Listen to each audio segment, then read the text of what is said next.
Bulletin का आगाज अहम बयान के साथ। आपको बताएं, कैनेडियन वजीर आजम का इस्लामोफोबिया के खिलाफ बयान। वजीर आजम इमरान खान का खैर मकदम। वजीर आजम इमरान खान कहते हैं जस्टिन ट्रूडो की जानिब से इस्लामोफोबिया की मजम्मत का खैर मकदम करते हैं। इस्लामोफोबिया से निमटने के लिए खुसूसी नुमाइंदे का तकर्रुर काबिल तहसीन है। कैनेडियन वजीर आजम का बर वक्त इक़दाम, मेरे दिरीना मौक़िफ़ की तायीद है। कैनेडियन वजीर आजम ने बयान दिया था कि इस्लामोफोबिया किसी भी सूरत कबूल नहीं। इस नफरत को ख़त्म करके कनाडा के मुसलमानों को तहफ़्फ़ुज़ देना होगा। तो कैनेडियन वज़ीर आज़म का इस्लामोफोबिया के खिलाफ बयान, और ऐसे में वज़ीर आज़म इमरान खान की जानिब से खैर मकदम किया गया है। वज़ीर आज़म इमरान खान कहते हैं जस्टिन ट्रूडो की जानिब से इस्लामोफोबिया की मजम्मत का खैर मकदम करते हैं। इस्लामोफोबिया से निमटने के लिए खुसूसी नुमाइंदे का तकर्रुर काबिल तहसीन है। कैनेडियन वज़ीर आज़म का बर वक्त इक़दाम, मेरे दरीना मौक़िफ़ की तायीद है। कैनेडियन वज़ीर आज़म ने बयान दिया था कि इस्लामोफोबिया किसी भी सूरत कबूल नहीं। इस नफरत को ख़त्म करके कनाडा के मुसलमानों को तहफ़्फ़ुज़ देना होगा। कोरोना का गज़ब बरकरार है। एक दिन में मजीद 29 अफराद इंतकाल कर गए। NCOC के मुताबिक कोरोना से मजमूई अमवात 29,248 हो गई हैं। अहम खबर से आपको आगाह कर रहे हैं। आपको बताएं कि एक दिन में 7,978 मुस्बत केसेस रिपोर्ट हुए हैं। इस्लामाबाद में 24 घंटों के दौरान 8,500 कोरोना टेस्ट में से 1270 मुस्बत निकले। पंजाब में मजीद 12 मरीज जान से गए। लाहौर में 1221 मरीज रिपोर्ट होने के बाद मुस्बत केसेस की शरह 19.3% तक पहुंच चुकी है। जबकि खैबर पख्तूनख्वा की बात की जाए तो यहाँ मजीद 2 अफराद का इंतकाल हुआ है। बलूचिस्तान में मुस्बत केसेस की शरह और तादाद की अगर बात की जाए तो 34,342 तक पहुंच चुकी है। मुल्क में कोरोना का गज़ब बरकरार है। एक दिन में मजीद 29 अफराद का इंतकाल हुआ है। NCOC के मुताबिक कोरोना से मजमूई अमवात 29,248 तक पहुंच चुकी हैं। और फ़रूग नसीम का ये सवाल अहम है कि क्या जजेस अपने बीवी बच्चों के असासों के जिम्मेदार नहीं? वफाकी वज़ीर इत्तलात फवाद चौधरी का ट्वीट। लिखा, ऐसा है तो फिर सियासतदानों और ब्यूरोक्रेट्स का एहतसाब कैसे मुमकिन है? अदलिया को आलमी रैंकिंग में तेज़ी से गिरती साख का जायज़ा लेने की ज़रूरत है। उन्होंने ये भी कहा कि नए चीफ जस्टिस जब हलफ लेंगे तो उन्हें इस चैलेंज का सामना होगा। वज़ीर आला पंजाब उस्मान बुज़दार कहते हैं अपोजिशन रहनुमाओं ने हमेशा कौमी इत्तेहाद और यकजहती को नुकसान पहुँचाने की कोशिश की। अपने एक बयान में उन्होंने कहा कि अपोजिशन ने मनफी सियासत करके अपनी साख को तबाह किया। वतन की मिट्टी हमसे ज़ाती इख्तलाफात छोड़कर एक होने का तकाजा कर रही है। अपोजिशन सिर्फ इंतशार फैलाकर तरक्की के सफ़र को रोकने के दर पर है। उन्होंने कहा कि अपोजिशन जानती है कि वज़ीर आज़म इमरान खान को अवाम की हिमायत हासिल है। 2023 के बाद भी अवाम की हिमायत से तहरीक इंसाफ दोबारा इक़्तिदार में आएगी। PTI की हुकूमत अवामी खिदमत और कौमी तरक्की के मिशन पर अमल पैरा है।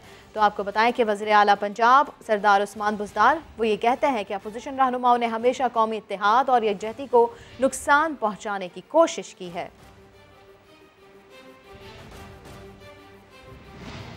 और अभी खबर यह है कि मुतनाज़ बल्दियाती एक्ट के खिलाफ पाक सरजमीन पार्टी आज कराची में सदर फवारा चौक पर एहतजाज करेगी। दीन मोहम्मद वफाई रोड पर बड़ा स्टेज तैयार कर लिया गया है। इसी हवाले से बात करेंगे। खुर्शीद आलम हमारे साथ हैं। खुर्शीद, कैसे इंतजाम देख रहे हैं आप? आज PS ने अवामी ताकत का मुजाहरा करेगी और उनका ये मुतालबा है कि 2001 जैसे जो बल्दियाती कवानीन थे, जो सिस्टम था, उसको बहाल कराया जाए और इस हवाले से भरपूर ताकत का मुजाहरा किया जाएगा। और दीन मोहम्मद वफाई रोड को बंद कर दिया गया है, जहाँ पर बड़ा स्टेज है, जहाँ पर रहनुमा खिताब करेंगे।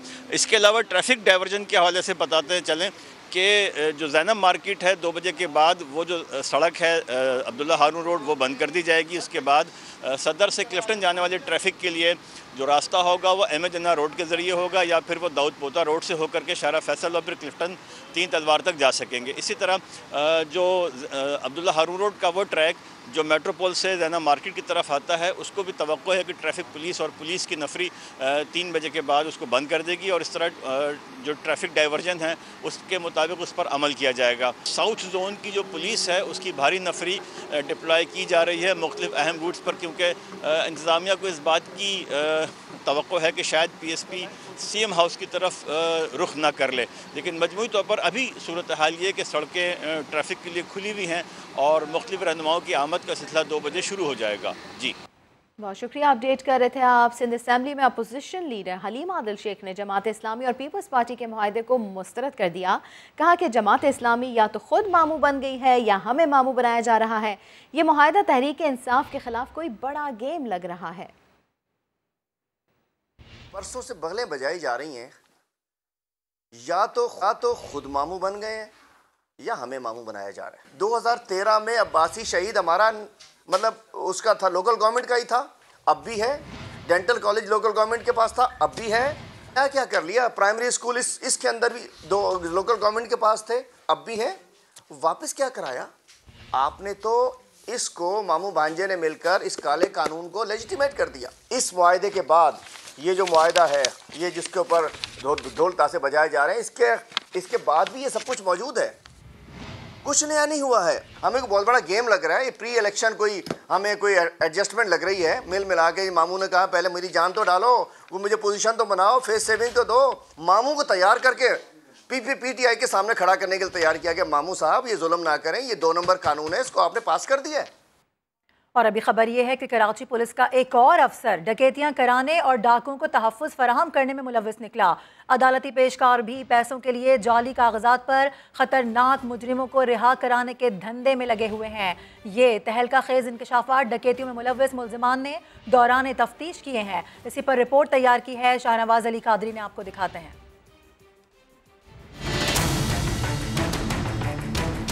कराची में डाकू दंदनाते फिर रहे हैं। रोज क्यों सैकड़ों शहरी लुट जाते हैं, और अगर डाकू गिरफ्तार भी हो जाएं तो क्यों चंद रोज बाद ही रिहा होकर दोबारा शहरियों को लूटने और मज़ाहमत पर कत्ल करना शुरू कर देते हैं।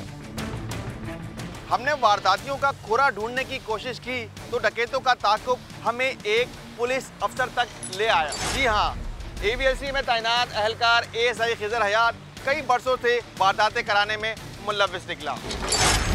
AVLC के ASI खिजर हयात की डकैतियां कराने में मुलव्विस होने और डाकू को तहफ़्फ़ुज़ देने का इंकिशाफ इसकी सरपरस्ती में काम करने वाले गिरफ्तार मुल्ज़िम ने किया।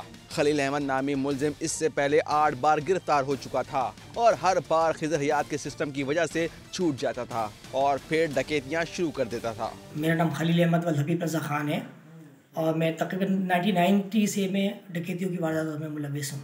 ACLC का एक ऑफिसर है, खिजर हयात नाम है, वो उसने कहा कि मैं तुम्हें फुल सपोर्ट दूंगा, शेल्टर दूंगा, तुम मेरे साथ काम करो। उनके पास पिस्टल्स हैं बहुत सारी, तो वो हमें पिस्टल देते थे कि तुम्हें पिस्टल अपने पास रखो और इन डकैतों को प्रोवाइड करो, जब भी इनको ज़रूरत पड़े दो। और जब वो वारदात करके आते थे फिर पिस्टल 8,000 रुपये रेंट चार्ज करते थे। वो अगर उनकी गाड़ी यूज़ होती थी उस गाड़ी के अलग पैसे लेते थे। जो हमारे साथी थे डकैत, उसमें अली सूर थी, रिजवान, सफदर और सुहेल, ये लोग फायरिंग करने में बिल्कुल भी दरीग नहीं करते थे। अक्सर बेशतर ये फायर करते थे मज़ाहिमत पर और लूटे बगैर निकलते नहीं थे वापस उस जगह से जहाँ जाते थे। लूटने के बाद हम सीधा जाते थे खिजरात के बंगले पे, वहीं पर हम डिस्ट्रीब्यूशन करते थे आपस में कि किसको कितना हिस्सा मिलना है।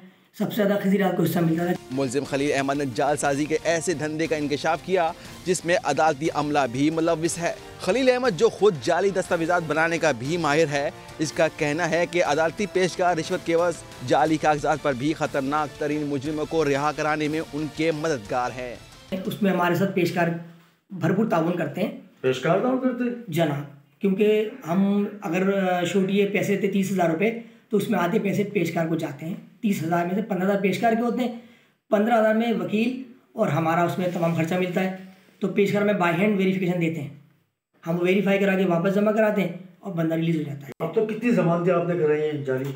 सैकड़ों करवाई हैं, मुझे गिनती याद नहीं है, लेकिन सैकड़ों की तादाद में कराई है मैंने मंशात फरोशों की भी कराई हैं, डकैतों की भी कराई हैं, चोरों की कराई हैं, स्टेट क्रिमिनल्स की करवाई हैं ज़्यादा ज़मानतें। उसमें हम जो ना ये नहीं देखते कि कौन है। एक गालिब नाम का बंदा था तालिबान का, वो फैसिलिटर है, उसको निकाला था बाहर। किस तरह से निकालता? उस पर 2 लाख रुपये की छोटी थी उसकी, उसमें ग्रेनेड का केस था, तो उसमें छोटी उसकी कराई में निकलवा दी बाहर उसको। SSP सेंट्रल गुलाम मुर्तज़ा के मुताबिक खलील अहमद के साथ वारदातें करने वाले 2 दीगर मुल्ज़िमान को भी गिरफ्तार किया गया है, जबकि पूरे गिरोह में 1 दर्जन से ज़ायद मुल्ज़िमान शामिल हैं। कैमरामैन फरहान यूसुफ के साथ शाहनवाज अली कादरी, समा, कराची। लाहौर के इलाके वलेंशिया टाउन से 20 साल घरेलू मुलाजमा की फंदा लगी लाश मिलने का मुकदमा दर्ज कर लिया गया। मुकदमा मालिक मकान अहलिया और 2 बेटों के खिलाफ दर्ज किया गया है। बात कर लेते हैं जहांगीर खान से। जी जहांगीर, बताइएगा इस हवाले से।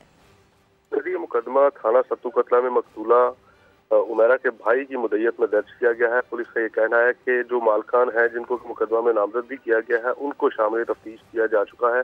मुख्तलिफ पहलुओं पर तहकीकात जारी हैं। मकतूला का पोस्टमार्टम जो है वो करवाया जा रहा है और पोस्टमार्टम के बाद इस बात का तयन किया जाएगा कि आया वाकई लड़की को कत्ल किया गया है या इसने खुदकुशी की है। तफ्तीश मुकम्मल होने के बाद जो है पुलिस का कहना है कि इस केस के हवाले से हतमी तौर पर कोई राय दी जा सकेगी। बहुत शुक्रिया जहांगीर खान आपका। कराची से गैर मुल्की करेंसी स्मगल करने की कोशिश नाकाम बना दी गई है। कस्टम और एसएफ ने मुश्तरका कार्रवाई करते हुए मुलजिम बहन भाई गिरफ्तार कर लिए। कस्टम हुकाम के मुताबिक मुलजिमान इमारात एयरलाइन से दुबई जा रहे थे। उबैद सिद्दीकी और अक्सा के बैग्स की तलाशी ली गई तो 12 करोड़ रुपए मालियत के यूरो मिले। मामले का मुकदमा दर्ज करके मजीद तफ्तीश शुरू कर दी गई है। बुलेटिन में दिखाएंगे खुशबुओं से महकती गली। और अब आपको बताएं कि मरी में सयाहों के दाखिले पर वक्त की पाबंदी तो ख़त्म कर दी गई है, लेकिन छुट्टी के बावजूद मलका-ए कोहिसार की रौनकें बहाल नहीं हो सकी हैं। मरी का अहवाल जानते हैं अपने नुमाइंदे ज़फ़र इकबाल से। जी ज़फ़र इकबाल, बताइएगा। जी बिल्कुल, मलका कोहिसार मरी आने वाले सयाहों के लिए खुशखबरी। हुकूमत पंजाब ने सयाहों की गाड़ियों में जो वक्त की पाबंदी आयद कर रखी थी वो मुकम्मल तौर पर ख़त्म कर दी गई है। डिप्टी कमिश्नर रावलपिंडी ताहिर फारूक ने इस सिलसिले में एक नोटिफिकेशन जारी कर दिया जिसके बाद सयाह 24 घंटे में किसी वक्त भी मरी में दाखिल हो सकते हैं। तो यही की जा रही है कि इस पाबंदी के खात्मे के बाद अब फिर से सयाहों की एक बड़ी तादाद मलका कोहिसार मरी का रुख करेगी और यहाँ की बर्फ़ पोश वादियों में यहाँ के खूबसूरत नज़ारों और मौसम से पूरी तरह लुत्फ़अंदोज़ हो सकेगी। महकमा पुलिस के मुताबिक इस वक्त तक जो गाड़ियाँ हैं 24 घंटे के दरमियान तकरीबन 2600 से ज़्यादा गाड़ियाँ दाखिल हो चुकी हैं, जबकि अभी गाड़ियों की आमद का सिलसिला जारी है। जी ज़फ़र इकबाल रहीम अपडेट कर रहे थे। मलका कोहिसार में सयाहों के दाखिले पर वक्त की पाबंदी के खात्मे और छुट्टी के बावजूद लोगों की मरी जाने में अदम दिलचस्पी। हुकाम कहते हैं बर्फ़बारी हो तभी सयाह मरी का रुख ज़्यादा करते हैं। एक्सप्रेस वे पर इस वक्त क्या सूरत हाल है वो हम आपको बता रहे हैं। मलका कोहिसार सयाहों के आमद की जो है वो मुंतज़िर है क्योंकि छुट्टी का दिन, लेकिन जो शहरी है वो मरी जाने में उनकी अदम दिलचस्पी देखने में आ रही है।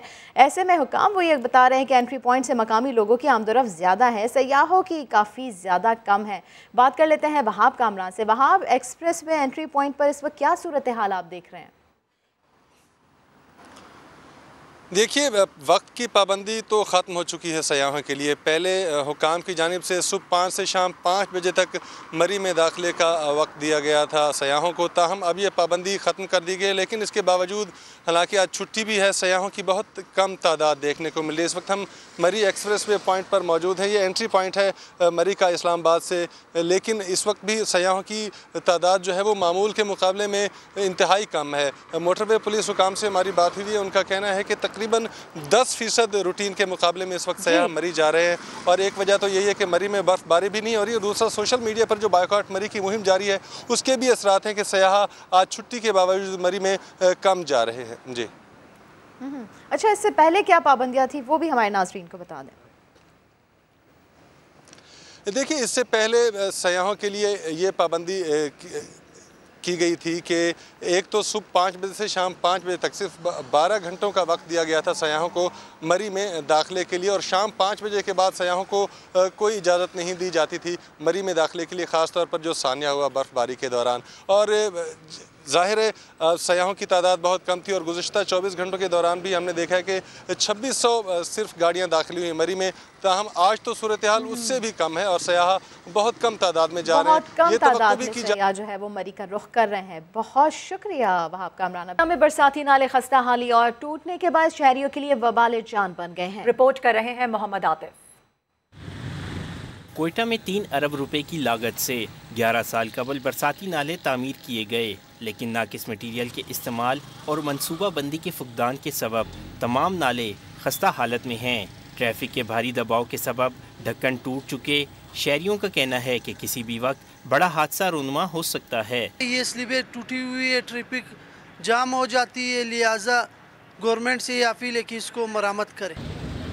शहरी कहते हैं कि नालों की सफाई कई सालों से नहीं की गई, बारिश के दिनों में पानी सड़कों पर आए तो मुश्किलात का सामना करना पड़ता है। सारा रोड पर ऐसे किया हुआ है, सारे नाले माले टूटा हुआ है। जिस टाइम पे पानी आ जाता है बंदे इधर से जाने के लिए ना रास्ता है ना कुछ, लेडीज है कुछ भाई जा भी नहीं सकते है, सारा पानी आता है रोड के ऊपर। दूसरी जानिब मेट्रोपॉलिटन कॉरपोरेशन की इंतज़ामिया सूरत हाल से नाबलद है और किसी किस्म की जिम्मेदारी लेने के लिए तैयार नहीं। कैमरामैन जफर बलोच के साथ मोहम्मद आतिफ समा, कोयटा। गुजरावाला का इलाका अल्लाह बख्श कॉलोनी मसाइल का गढ़ बन गया है। एक तरफ नाकारा सिवरेज निज़ाम है तो दूसरी तरफ मनशियात इस्तेमाल करने वालों की भरमार। अपने इलाके का अहवाल बता रही हैं शहरी फरवा शौकत।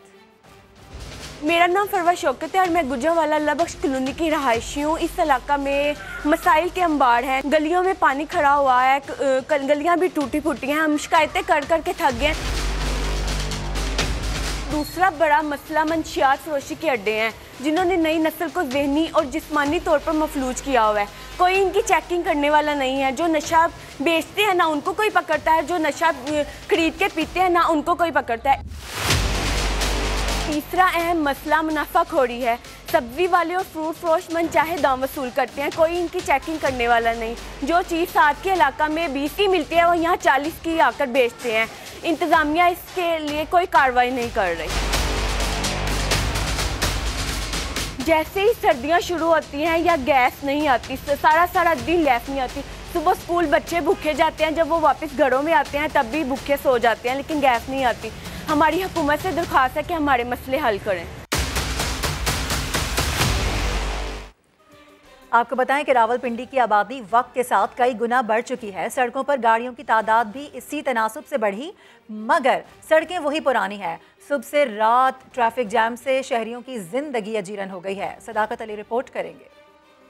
रावलपिंडी में आबादी का जिन है काबू से बाहर। हर साल हजारों नई गाड़ियां आ रही हैं सड़कों पर। शहर में नई सड़कें बनी न मुतबादल रास्ते, ऐसे में ट्रैफिक रवानी से कैसे चले। 2007 से जिला रावलपिंडी में 438 एम्बुलेंस, 8,373 बसें, 2,19,953 कारें और 9,73,351 मोटरसाइकिल रजिस्टर्ड हुए। 59,103 पिकअप, 10,849 नॉन एसी गाड़ियाँ, 23,808 टैक्सीज, 3,058 ट्रैक्टर और 1,414 ट्रैक्टर ट्राली और 10,594 ट्रक, जबकि 34,238 रिक्शे भी रजिस्टर्ड होकर सड़कों पर आए। ट्रैफिक के मसाइल हैं, उनमें से बढ़ती हुई आबादी है, रोड्स का वैसे ही होना, अंडरपास फ्लाईओवर का होना नागुज़ीर है, इसके अलावा इंक्रोचमेंट के मामलात हैं। रावलपिंडी से हुकूमती MNA शेख राशिद शफीक लेई एक्सप्रेसवे की तामीर में सियासी बिना पर ताखीर को मसले की जड़ समझते हैं। मुस्तकबिल की प्लानिंग की थी कि रावलपिंडी शहर का वाहिद हल ट्रैफिक का हल यही था कि समाज से लेके और IG प्रिंसिपल रोड तक ये 17 किलोमीटर का रोड बने। रावलपिंडी इस्लामाबाद के दरमियान मेट्रो बस सर्विस से लोगों को सफर का एक और जरिया तो मिला, मगर शहर में ट्रैफिक जाम का अजाब कम न हुआ। अगर बढ़ती हुई आबादी और ट्रैफिक के मुताबिक सड़कों को वुसअत न दी गई तो वो वक्त दूर नहीं जब शहर में नकलो हरकत तकरीबन नामुमकिन हो जाएगी। कैमरामैन रॉबिन्सन नज़ीर के साथ सदाकत अली, समा, रावलपिंडी। पाकिस्तान में गुज़िश्ता साल पोलियो का कोई नया केस रिपोर्ट ना हुआ। आलमी इदारा सेहत पाकिस्तान को पोलियो फ्री उसी वक्त करार देगा अगर आइंदा 2 बरस तक भी पोलियो का कोई केस सामने नहीं आता। रावलपिंडी से उमर आसिफ की report.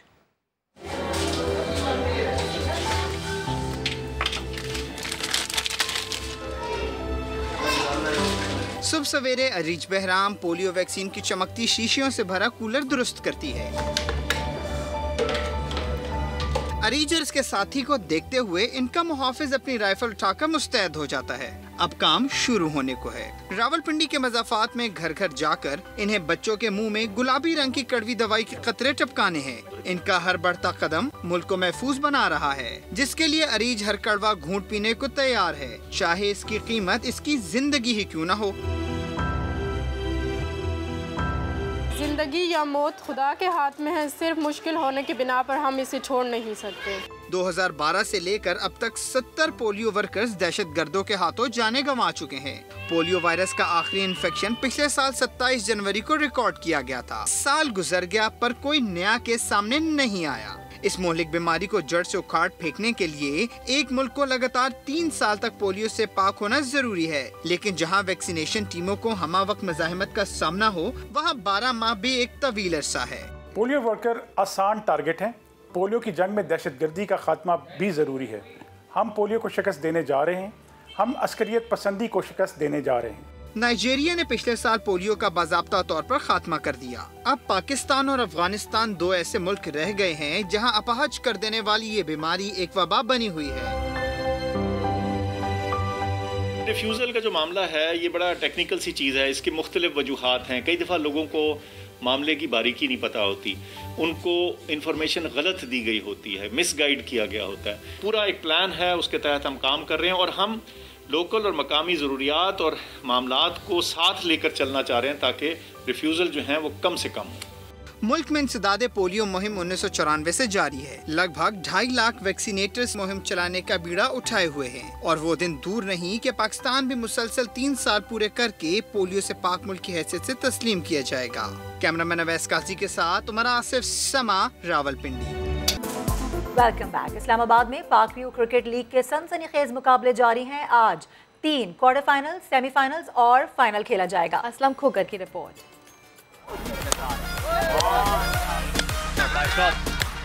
Park view cricket league का दूसरा दिन खिलाड़ियों का जज्बा और शायकीन का जोशो खरोश बरकरार रहा।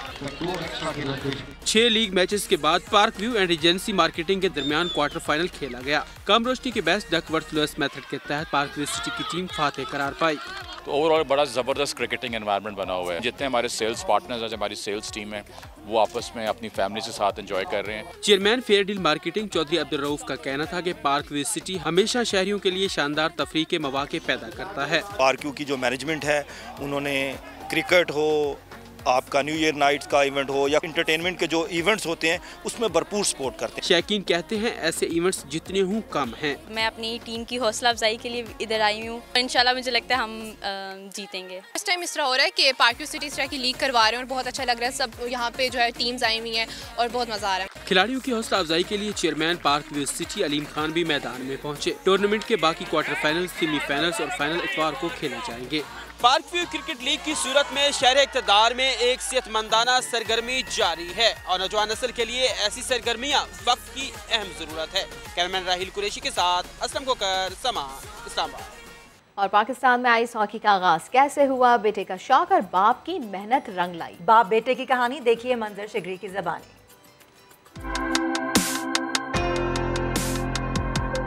गिलगित बल्तिस्तान में दिसंबर, जनवरी और फरवरी में दर्जा हरारत नुक्ताए अंजुमात से गिर जाता है, पानी जम जाता है। ऐसे में हुंजा गलकैन गोजाल से ताल्लुक रखने वाले खिलाड़ी ने अपने खेतों में आइस हॉकी का मैदान तैयार किया। हमारे खेत में छोटा सा रिंग बनाया आइस स्केटिंग के लिए और हम गांव वालों को ट्रेनिंग दे, तो उस तब से शुरू हो गया और ये हमारा चौथा साल है, तो माशाल्लाह से ये नेशनल भी हो गया यहाँ पर। रवां साल होने वाले नेशनल आइस हॉकी के मुकाबले इसी मैदान में हुए।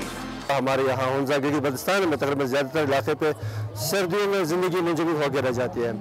एक विजन हमारे पास आया है KYCB में पैनल आया, एक वॉलंटियर जिसने हमारे बच्चों को ये आइस हॉकी का कुछ ट्रेनिंग दी। गिलगित बल्तिस्तान में इस रिवायत को देखते हुए दीगर इलाकों में भी विंटर स्पोर्ट्स के मैदान सज रहे हैं। मंजर शिगरी, समा, गलकैन गोजाल। एक ब्रेक के बाद हाजिर होंगे हेडलाइंस के साथ। देखते रहिए समा।